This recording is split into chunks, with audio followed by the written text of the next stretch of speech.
Deuteronômio, capítulo 5. Agora vamos abrir no capítulo 5, versículo 1.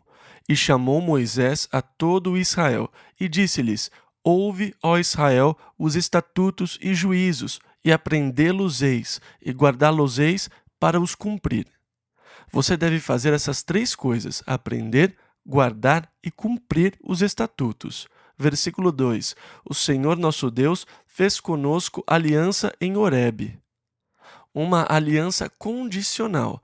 Eles estão guardando a lei do Senhor, eles estão cumprindo os seus mandamentos. Versículo 4 ao 7. Face a face o Senhor falou conosco no monte, no meio do fogo. Naquele tempo eu estava em pé entre o Senhor e vós, para vos notificar a palavra do Senhor.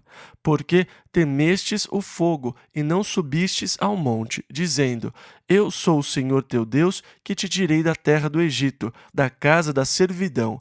Não terás outros deuses diante de mim. E os 10 mandamentos são reiterados aqui em Deuteronômio, da mesma forma que foram dados em Êxodo. Esta é uma repetição dos 10 mandamentos. Versículo 22 ao 25. Deus as escreveu em 2 tábuas de pedra, e assim mas deu. E sucedeu que, ouvindo a voz do meio das trevas e vendo o monte ardendo em fogo, vos achegastes a mim, todos os cabeças das vossas tribos e vossos anciãos, e dissestes: Eis aqui o Senhor nosso Deus nos fez ver a sua glória e a sua grandeza, e ouvimos a sua voz. Hoje vimos que Deus fala com o homem e que este permanece vivo. Por que morreríamos? Pois este grande fogo nos consumiria. E então eles disseram a Moisés que subisse para ouvir a voz do Senhor e depois voltasse, e o que Deus tivesse dito, eles prometeram cumprir. Versículo 29. Quem dera que eles tivessem tal coração que me temessem e guardassem todos os meus mandamentos todos os dias, para que bem lhes fosse a eles e a seus filhos para sempre. Este é um clamor de Deus, um lamento. Que o povo me ouça e me obedeça e que eles possam desfrutar das minhas bênçãos para sempre. Eu tenho certeza que Deus lamenta por nós. Se vocês me seguissem por completo, eu poderia fazer por vocês o que eu quero fazer. Nós limitamos o que Deus quer fazer por amor. Ele quer fazer muito por você. Judas disse no capítulo 1, versículo 21 de sua carta: Conservai-vos a vós mesmos no amor de Deus. O que ele quer dizer? Ele quer dizer para você ficar no lugar onde Deus possa demonstrar o seu amor por você. Deus o ama muito. Ele quer manifestar esse amor, mas você tem que estar em harmonia com Ele. Que vocês obedeçam a sua voz. Que vocês estejam em harmonia com o plano e os propósitos de Deus, porque os olhos do Senhor passam por toda a terra para mostrar-se forte para com aqueles cujo coração é perfeito para com Ele. Lemos isso em 2 Crônicas, capítulo 16, versículo 9. Se o seu coração for completamente para o Senhor, as coisas que Ele anseia fazer por você na sua vida, mas Deus lamenta por causa da falta de fé das pessoas, por não poder abençoá-las como Ele deseja abençoá-las. Deuteronômio, capítulo 6, versículo 1 ao 4. Estes, pois, são os mandamentos, os estatutos e os juízos que mandou o Senhor vosso Deus para ensinar-vos, para que os cumprisseis na terra a que passais a possuir, para que temas ao Senhor teu Deus e guardes todos os seus estatutos e mandamentos que eu te ordeno. Ouve, pois, ó Israel, e atenta em os guardares, para que bem te suceda e muito te multipliques, como te disse o Senhor Deus de teus pais, na terra que mana leite e mel. Ouve, Israel. Isso aqui é chamado o grande Shema, o grande mandamento. Versículo 4. Ouve, Israel, o Senhor nosso Deus é o único Senhor. Ou Jeová nosso Deus é o único Jeová. Versículo 5. Amarás, pois, o Senhor teu Deus de todo o teu coração, e de toda a tua alma, e de todas as tuas forças. Agora, quando o doutor da lei, o escriba, foi até Jesus e disse: Qual é o grande mandamento na lei? Jesus citou o Shema.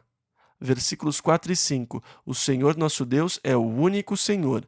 Amarás, pois, o Senhor teu Deus de todo o teu coração e de toda a tua alma e de todas as tuas forças. É interessante que Jesus tenha citado o livro de Deuteronômio mais do que qualquer outro livro do Velho Testamento. Ele tinha muita familiaridade com o livro de Deuteronômio. Quando Satanás o tentou, as respostas que Jesus deu foram tiradas do livro de Deuteronômio. Agora, o Shema para o judeu é quase que a sua carta magna. Quer dizer, toda vez que eles se reuniam, eles começavam entoando isso. Nos cultos de adoração e nas festas, eles entoavam: Ouve, Israel, o Senhor nosso Deus é o único Senhor. Eles o entoavam muitas e muitas e muitas vezes. Mas é interessante, o hebraico tem uma palavra para que significa uma unidade composta, e outra palavra para que significa uma unidade absoluta. Agora, nós podemos dizer que nós somos um corpo reunido aqui em Cristo, e nós usaríamos a palavra para uma unidade composta, porque há muitos corpos aqui, mas nós compreendemos uma unidade em Jesus. Então, existe um corpo em Cristo feito de muitas partes, a unidade composta. A palavra hebraica para como unidade composta é echad. Agora, existe outra palavra hebraica para que é o absoluto, indivisível, e esta palavra é yashid. Agora vamos observar o Shema, a essência da fé e do sistema religioso judaico. O Senhor nosso Deus é o único Senhor. Se em único Senhor a palavra para único é Yashid, você não tem absolutamente nenhum argumento para a Trindade. Ele seria absoluto e indivisível, sem espaço para a Trindade. Mas, se a palavra echad é usada para aqui, você tem uma unidade composta. E isso é muito interessante porque você sabe que a palavra usada aqui é justamente echad. O Senhor nosso Deus é o único Senhor. Echad, unidade composta. O Pai, Filho, Espírito Santo, um Senhor, um Deus, mas uma unidade composta, as três pessoas de um só Deus. E isso está no próprio Shema, na sua entoação, na base do seu sistema religioso, este verso, esta passagem. Nele está a ideia da unidade composta de Deus. O Senhor nosso Deus é o único Senhor. Versículos 5 ao 13. Amarás, pois, o Senhor teu Deus de todo o teu coração, e de toda a tua alma, e de todas as tuas forças. E estas palavras que hoje te ordeno, primeiro de tudo, estarão no teu coração. E, em segundo lugar, as ensinarás a teus filhos, e delas falarás assentado em tua casa, e andando pelo caminho, e deitando-te e levantando-te. Também as atarás por sinal na tua mão, e te serão por frontais entre os teus olhos.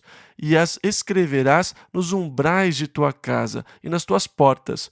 Quando, pois, o Senhor teu Deus te introduzir na terra que jurou a teus pais, Abraão, Isaque e Jacó, que te daria, com grandes e boas cidades que tu não edificaste, e casas cheias de todo o bem que tu não encheste, e poços cavados que tu não cavaste, vinhas e olivais que tu não plantaste, e comeres e te fartares, guarda-te que não te esqueças do Senhor, que te tirou da terra do Egito, da casa da servidão. O Senhor teu Deus temerás, e a ele servirás, e pelo seu nome jurarás.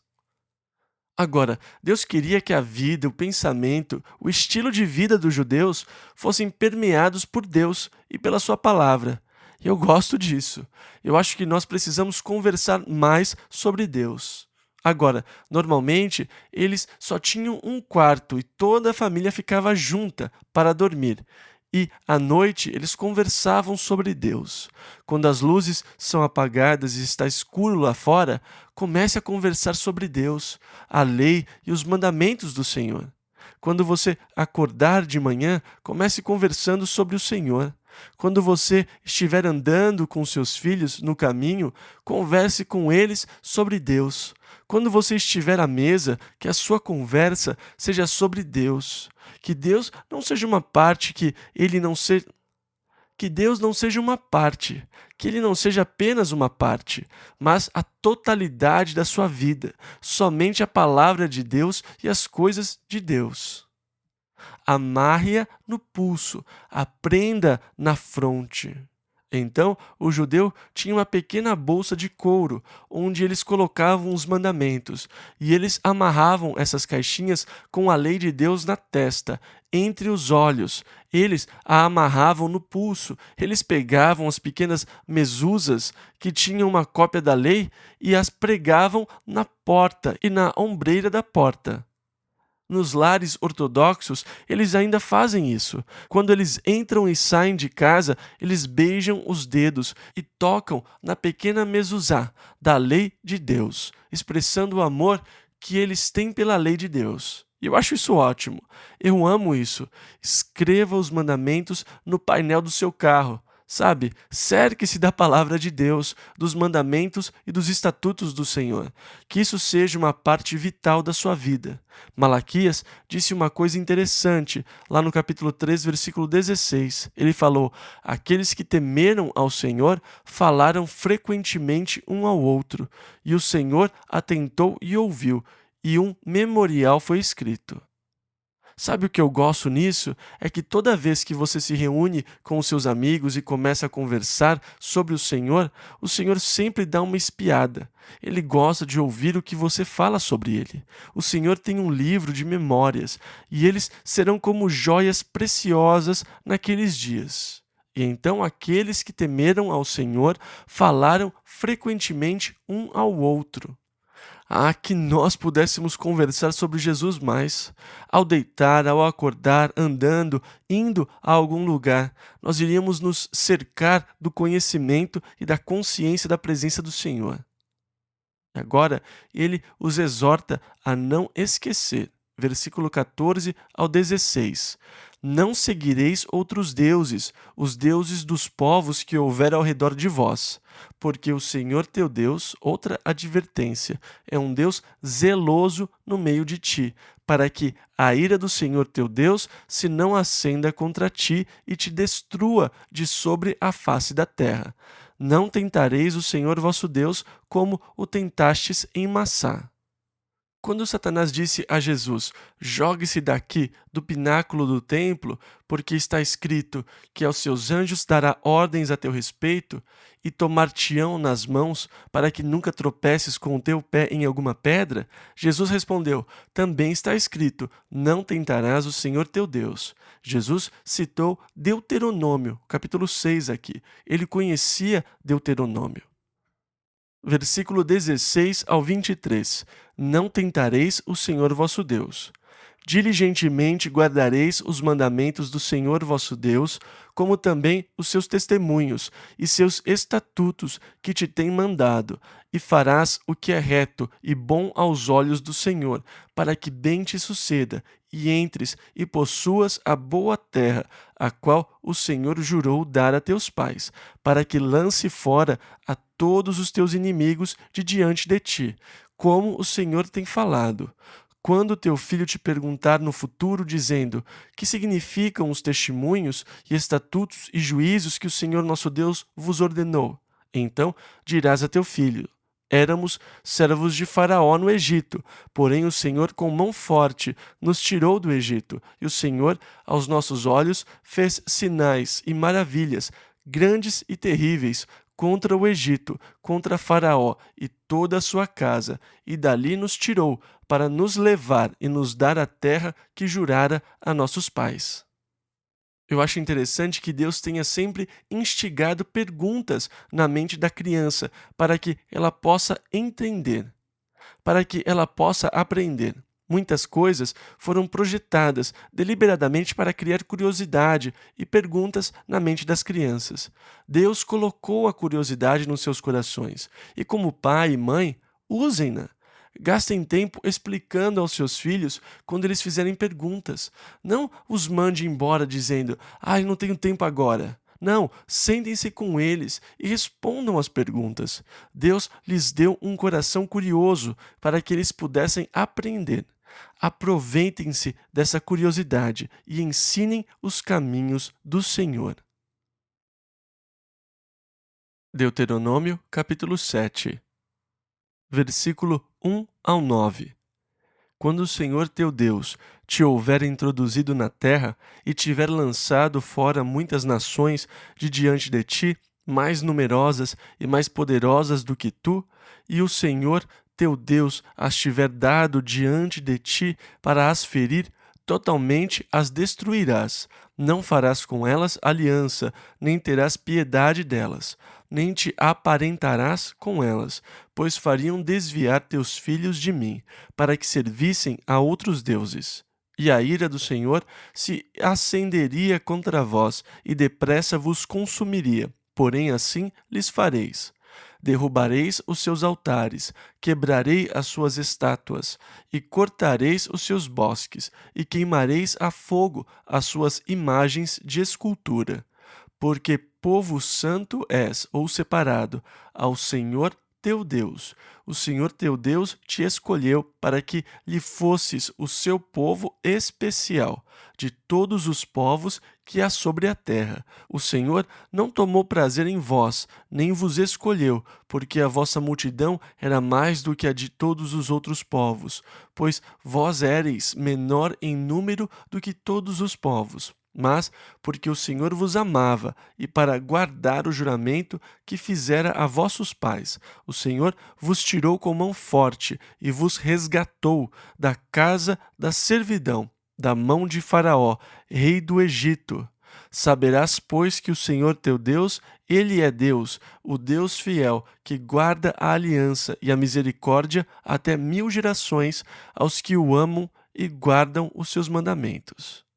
Um pouco antes, e nós pulamos parte da lei porque nós já tínhamos visto no livro de Êxodo, mas na lei ele disse que, na verdade, o julgamento virá sobre a terceira e quarta geração daqueles que o odeiam.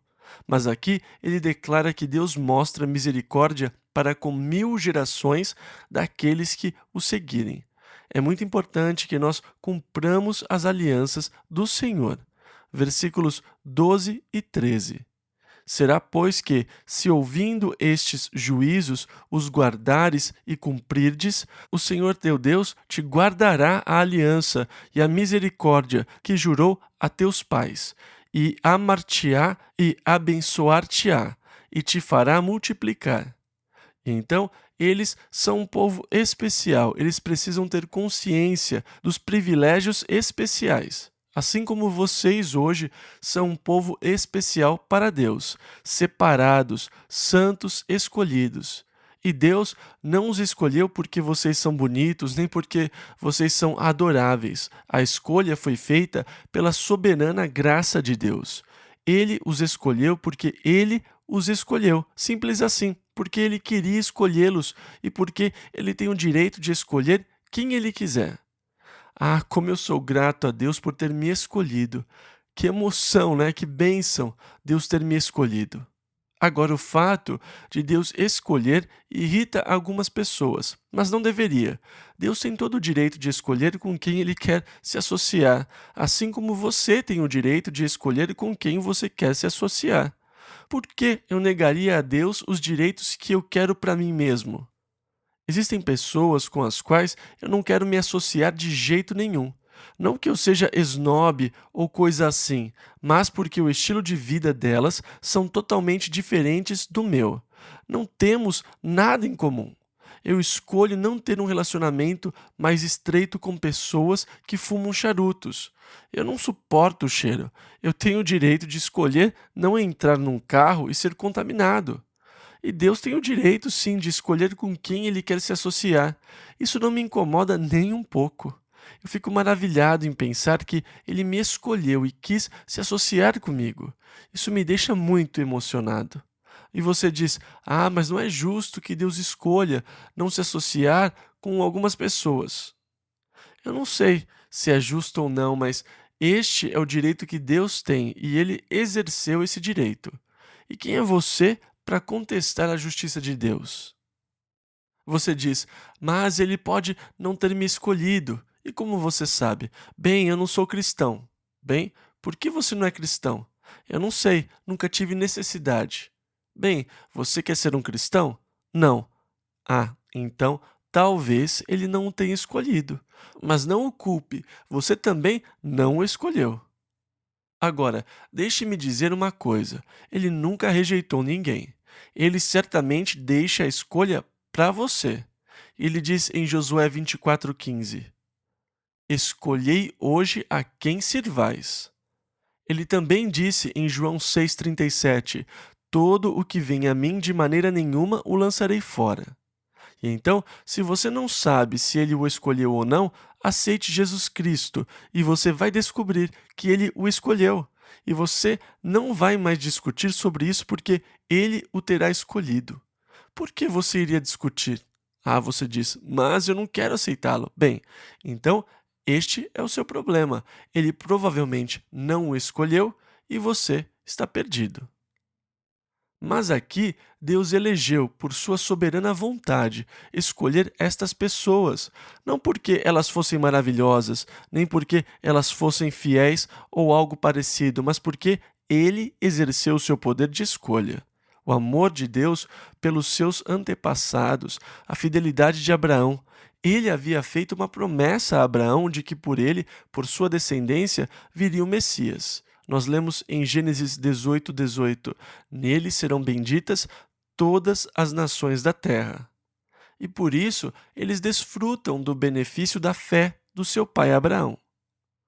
Agora ele os adverte novamente a guardar os mandamentos. Versículo 13 ao 15: E amar-te-á, e abençoar-te-á, e te fará multiplicar.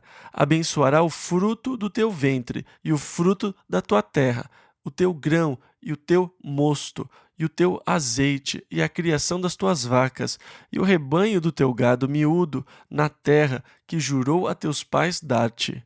Bendito serás mais do que todos os povos. Não haverá estéril entre ti, seja homem, seja mulher, nem entre os teus animais. E o Senhor de ti desviará toda a enfermidade. Sobre ti não porá nenhuma das más doenças dos egípcios, que bem sabes, antes as porá sobre todos os que te odeiam. Agora, ele fala de novo da aliança que Deus faz. É uma aliança condicional. Se você obedecer, se você a praticar, se você aguardar. É interessante que, quando você relê os mandamentos do Senhor, muito do que está em Êxodo e em Levítico são regras de saúde. Deus diz qual comida eles devem comer, não comam porcaria. Agora, não é certo que você coma todo tipo de bobagem e depois peça a Deus que o mantenha forte e saudável. Então, Deus lhes deu leis que tratavam da alimentação e da higiene. Depois ele diz: se vocês guardarem estas leis, se vocês as praticarem e as obedecerem, nenhuma das doenças que vieram sobre os egípcios virão sobre vocês. Por quê? Porque vocês estarão seguindo as boas práticas de saúde que Deus deu. Eu acho que é errado maltratar os nossos corpos e depois pedir a Deus que nos mantenha em boa saúde. Eu acho que Ele nos deu bom senso e a promessa de que eles não teriam as doenças estavam condicionada a praticar, a guardar e a obedecer os mandamentos e a lei de Deus. Versículo 16 ao 18, versículo 20 e 22. Pois consumirás a todos os povos que te der o Senhor teu Deus. Os teus olhos não os poupará, e não servirás a seus deuses, pois isto te seria por laço. Se disseres no teu coração, estas nações são mais numerosas do que eu, como as poderei lançar fora? Delas não tenhas temor, não deixes de te lembrar do que o Senhor teu Deus fez a Faraó e a todos os egípcios. E mais, o Senhor teu Deus, entre eles, mandará vespões, até que pereçam. Não poderás destruí-las todas de pronto, para que as feras do campo não se multipliquem contra ti. Pouco a pouco, vocês conquistarão a terra. É isso que Moisés está dizendo. Versículo 23. E o Senhor teu Deus as entregará a ti, e lhes infligirá uma grande confusão, até que sejam consumidas. Moisés continua com as advertências. Agora, estas são importantes porque se eles não entrassem na terra a essa altura, quem sabe o que teria acontecido? É muito importante que eles não se assustem, que não desanimem nem hesitem. É importante que eles sigam e conquistem a terra. Então, Moisés está fazendo de tudo para fortalecer e encorajar a fé e a confiança do povo em Deus. Deuteronômio, capítulo 8, versículos 1 e 2. Todos os mandamentos que hoje vos ordeno, guardareis para os cumprir, para que vivais e vos multipliqueis e entreis e possuais a terra que o Senhor jurou a vossos pais. E te lembrarás de todo o caminho pelo qual o Senhor teu Deus te guiou no deserto estes 40 anos, para te humilhar e te provar, para saber o que estava no teu coração, se guardarias os seus mandamentos ou não. Agora provar. Mas provar para quem?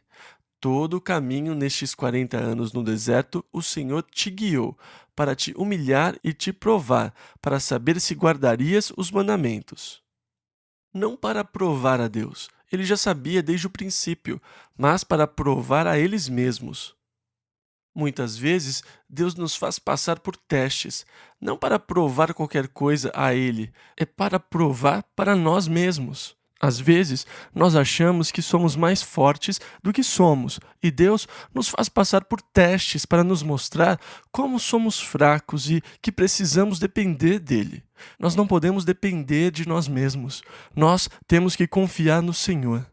E Deus vai sempre nos fazer passar por testes para nos provar, para nos mostrar as nossas áreas de fraqueza, para que não tenhamos confiança na nossa carne, para que a nossa confiança esteja no Deus vivo. E então, o propósito de Deus era humilhá-los e provar a eles se eles iriam guardar ou não os mandamentos durante os 40 anos no deserto. Versículo 3. E te humilhou, e te deixou ter fome, e te sustentou com maná, para te dar a entender, ou para que você saiba, que o homem não viverá só de pão, mas de tudo o que sai da boca do Senhor viverá o homem. Outra citação aqui de Jesus a Satanás. Satanás disse: manda que estas pedras se tornem em pães. E Jesus citou este versículo de Deuteronômio. Ele falou: está escrito, nem só de pão viverá o homem, mas de toda a palavra que sai da boca de Deus. Versículo 4 agora. Nunca se envelheceu a tua roupa sobre ti, nem se inchou o teu pé nestes 40 anos. Você consegue imaginar usar as mesmas roupas durante 40 anos e o seu pé não inchar em toda a caminhada no deserto? Isso é um milagre. Durante os 40 anos, as suas roupas não ficaram velhas e os seus pés não incharam. Versículo 5.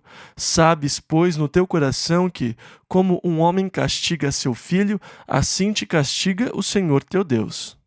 Agora, algumas pessoas hoje desprezam o castigo do Senhor. Elas ensinam que você não precisa ser castigado por Deus. Tudo o que você tem que fazer é reivindicar, fazer confissões positivas de que Deus não castiga. Bem, alguns realmente não serão castigados por Deus, de acordo com as Escrituras. Leiam vocês mesmos, porque alguns de vocês sabem. E eu estou aqui, no rádio, versículo 7 ao 10. Porque o Senhor teu Deus te põe numa boa terra, diante de ribeiros de águas, de fontes e de mananciais, que saem dos vales e das montanhas, terra de trigo e cevada, e de vides e figueiras e romeiras, terra de oliveiras, de azeite e mel, terra em que comerás o pão sem escassez, e nada te faltará nela. Terra cujas pedras são ferro, e de cujos montes tu cavarás o cobre. Quando, pois, tiveres comido e fores farto, louvarás ao Senhor teu Deus pela boa terra que te deu. Ou seja, vocês deverão dar ações de graças. Agora a exortação, versículo 11 ao 14. Guarda-te, que não te esqueças do Senhor teu Deus, deixando de guardar os seus mandamentos, e os seus juízos, e os seus estatutos que hoje te ordeno, para não suceder que, havendo tu comido e fores farto, e havendo edificado boas casas e habitando-as, e se tiverem aumentado os teus gados e os teus rebanhos, e se acrescentar a prata e o ouro, e se multiplicar tudo quanto tens, se eleve o teu coração e te esqueças do Senhor teu Deus, que te tirou da terra do Egito, da casa da servidão. E ele adverte sobre o risco que existe. E não há um risco enorme durante a conquista, nem durante o desenvolvimento, mas nos períodos de prosperidade, quando surgem momentos de verdadeiros perigos na história. Quando vocês se tornarem fortes, quando vocês possuírem a terra, quando vocês tiverem comido e estiverem satisfeitos, quando vocês tiverem abundância, quando as contas bancárias estiverem poupudas, então vocês estarão em grande perigo, perigo de esquecerem de Deus. Eu deixo de confiar em Deus. Você acha que não precisa mais confiar em Deus porque agora você tem suas economias no banco. Mas nunca se sabe, o banco pode fechar amanhã. E o que você vai fazer? Nós não devemos confiar nas riquezas, devemos confiar no Senhor. Os períodos de prosperidade são os momentos de perigo, perigo de que possamos nos esquecer de Deus e de não atribuir o nosso sucesso a Deus, mas a outra coisa. Bem, é porque eu fui aplicado, porque eu fui fiel, porque eu fui bom. Nós temos a tendência de achar que a razão da bênção seja outra e não a verdadeira, que Deus é bom e misericordioso, que Deus nos deu poder e nos trouxe até aqui. E nós nos esquecemos de que foi Deus quem fez isso por nós e começamos a achar que fomos nós que fizemos ou que tenha sido outra coisa. Nós começamos a dar glória a outra coisa e não a Deus por sua maravilhosa bondade para conosco. E então cuidado, para que na hora da prosperidade você não se esqueça de Deus e comece a atribuir o sucesso da nação a outro que não seja Deus. E assim comece a terrível prática de adoração a outros deuses, deuses de prata e ouro, os deuses materialistas do mundo de hoje. Versículo 19. Será, porém, que, se de qualquer modo te esqueceres do Senhor teu Deus, e se ouvires outros deuses, e os servires, e te inclinares perante eles, hoje eu testifico contra vós que certamente perecereis. Deus disse, eu testifico contra vocês que vocês vão morrer. Versículo 20. Como as nações que o Senhor destruiu diante de vós, assim vós perecereis, porquanto não queríeis obedecer à voz do Senhor vosso Deus. E então, estas são as exortações solenes que Moisés, aos 120 anos, dá ao povo que está prestes a entrar e conquistar a terra. Eu vou deixar vocês, meus amigos. Meu tempo é curto. Ele sabia que sua hora estava chegando. Deus já tinha dito que ele não poderia atravessar o Jordão. Então ele lhes dá os últimos encargos, as derradeiras exortações, as últimas instruções antes de morrer e Josué assumir e liderar o povo para o outro lado do Jordão, na conquista da terra que Deus lhes tinha prometido. E então, Deuteronômio se torna um livro importante na história do povo. Todas as exortações estão aqui. Como eu disse, você nunca poderá dizer que Deus não avisou você. Deus é fiel. Muitas vezes nós ignoramos as advertências, mas Deus é fiel e nos exorta. E você nunca caiu em nenhuma armadilha, porque Deus disse que a armadilha estava lá. Você nunca tropeçou, exceto quando Deus disse que haveria uma pedra de tropeço. Deus é fiel em nos exortar. E ele os exortou, assim como ele nos exorta. E então, na próxima semana, nós veremos do capítulo 9 até o 16 de Deuteronômio. Vamos ficar em pé? Grande é a sua fidelidade, ó Deus, meu Pai. O Senhor é fiel à sua palavra, fiel ao seu povo, fiel aos seus profetas. Se você andar no caminho de justiça de Deus, você vai conhecer as bênçãos do Senhor.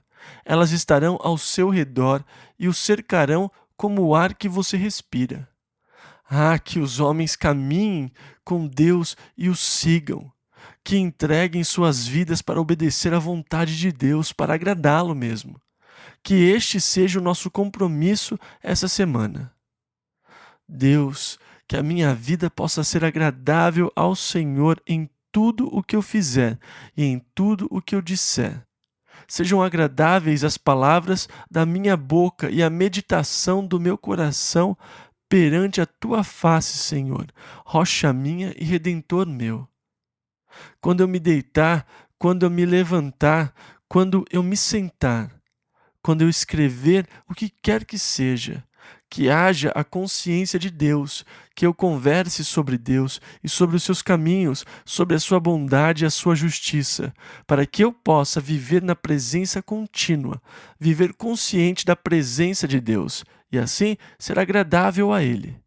Que Deus esteja com vocês e os guarde em sua graça e amor por meio de Jesus Cristo.